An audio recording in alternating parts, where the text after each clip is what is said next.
Hey y'all, welcome to the channel. It's me, Careful. Welcome back to my tribe. Okay, y'all, so I got a few minutes before I pick up my son. I was gonna call him my baby. He is my baby. But I wanted to ask y'all something. So if you don't know, I'm a surgical tech first assistant, and for the last, since maybe February or something like that, I've been working at a private plastic surgery practice. A few weeks ago, we had some hurricanes, and one of the hurricanes did some damage. Well, both of them did some damage, but one of them did so much damage that it is causing practices and hospitals to have to cancel elective surgery procedures. So, yeah, I don't know if y'all know or not, but I'm here to tell you, it is a shortage of fluids.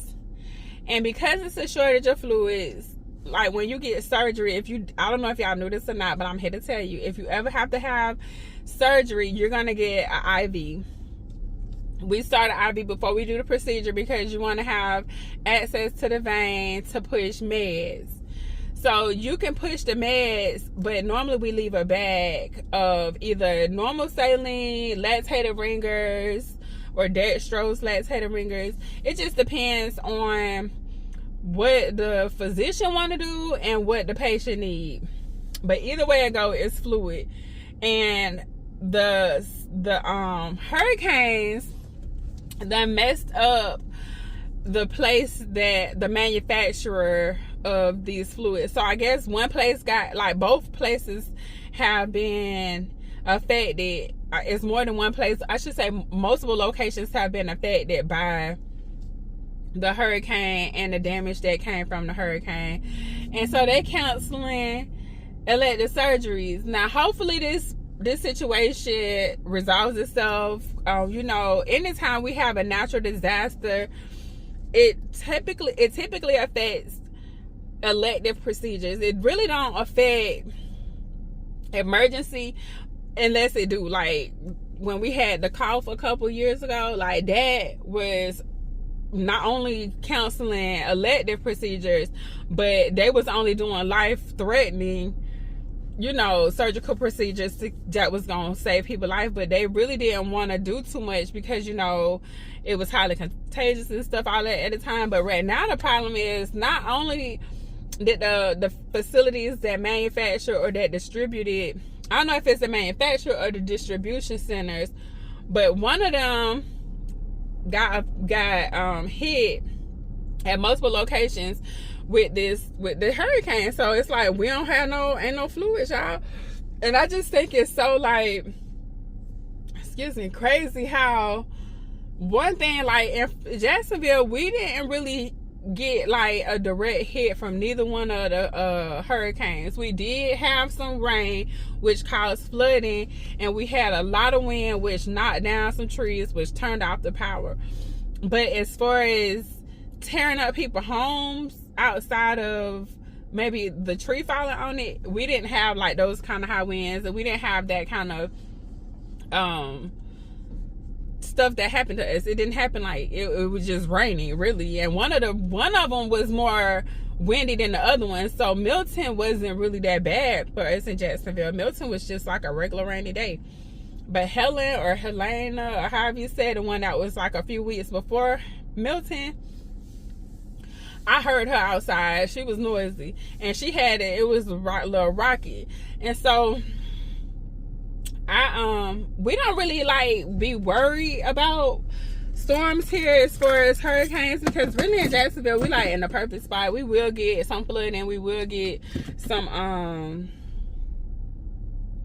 rain and some wind, and the trees will get knocked down. Here got my son, he gonna be silly.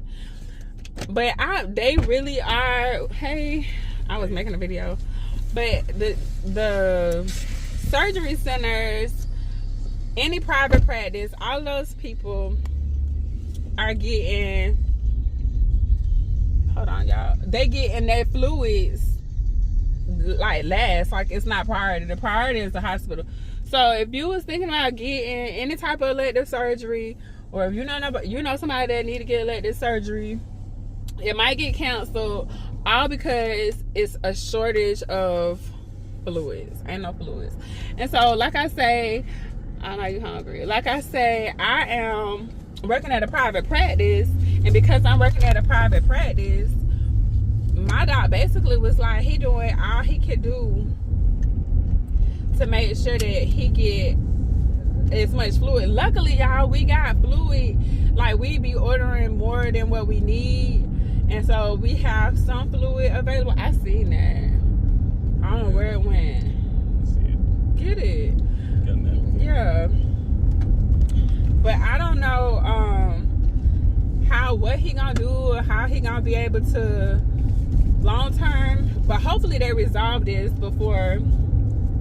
Hopefully it's resolved before he have to start canceling cases. We haven't had to cancel cases due to lack of fluid, but we definitely did have to cancel cases a few weeks ago because of the hurricane and where our patients was coming from and stuff like that. But yeah, y'all, I just wanted to kind of share a little update on what's going on in the medical field right now. If you didn't know, you know, just if you need a surgery right now, like if it's life-threatening, you'll be able to get it. They're not gonna just not treat you. But if it's an elective procedure, they might have to cancel it. They might have to cancel it, especially if they don't have, like, if they haven't been ordering a supply of like more than what they need. Because sometimes you be ordering stuff and you don't order, like, you just order what you use, and then you, especially when it's private practice, y'all, it's so different. You all right? Yeah. But anyways, so with private practice, it's not like working at a hospital, y'all. It's not. It is to the sense like what I'm supposed to do, but as far as being wasteful, like when you at a hospital, you could drop something and just throw it in the trash and go get another one. When you're working at a private practice, every little thing, every little bit of, you know, that you do count. So if you drop something, it's like, dang, that was like $15, or, you know, whatever. Excuse me, whatever. But private practices also don't get, in surgery centers, they don't get priority when they come down to certain supplies, especially when the supplies are limited. So we limited with fluid right now, and that means it's a possibility my hours might get cut, but as of right now, I'm not really worried about it, because my doc not worried about it. We did go down to, I think next week we got to go down to 1 day, but we only, I mean, we going down to 2 days. We taking off one of the days, but the truth is we added on like a extra procedure. So normally I only do like 1 case a day, maybe two. I'm not really a fan of doing 2 cases, because I'm the only one there that, like, I'm the only one there pulling cases, setting the room up, like, so it's a little tiring, but it's way more chill and way more like friendly than working at a hospital, I will say that. But when it comes down to certain things like this, I wasn't expecting him to say nothing about no fluids, and it was kind of the same thing for a while with lidocaine. I know y'all don't know what that is, but it's like local that we use to numb the area. During COVID, it was like a supply shortage, and then it was also a supply shortage. I can't remember. I think Puerto Rico had got hit with a hurricane 1 year, and that put some medical supplies in shortage. And so when we have this, and since I work for a private practice, like I already said, I have to be mindful of, okay, well, I might not be working this many hours or something, you know, just being mindful of the situation. I never thought about this type of stuff when I worked in hospitals, y'all. So it's one of them situations where it's like, okay, this part of it, luckily, I have more than one stream of income. And so I don't have to worry about, you know, my job, my hours being cut immediately. Like, I don't have to worry about that right now. That's not something that is a right now worry, but it is in the back of my head. And I told him, I was like, ain't nobody got no fluid on eBay. Like, y'all know somebody with some fluid, let me know. And don't be trying to price gouge. So that's what we was talking about during our procedure. It was like, not only is it a shortage, but the people price gouging for what is available, because now they know, like, people really in need. So a $20, $10 bag of fluid is like $100 or $200. Like, it's ridiculous. So that's what's going on in my world. I just want to share that with y'all. Y'all tell me if there's something that y'all see.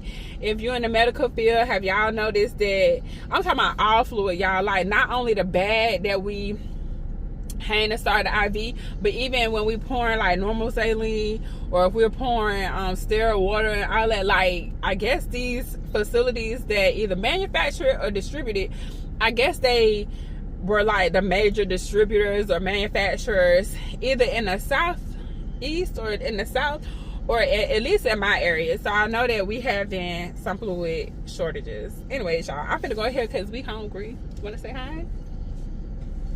Hello. It's okay. He got a pimple. He don't want nobody to see it. Yeah, all right, bye, y'all.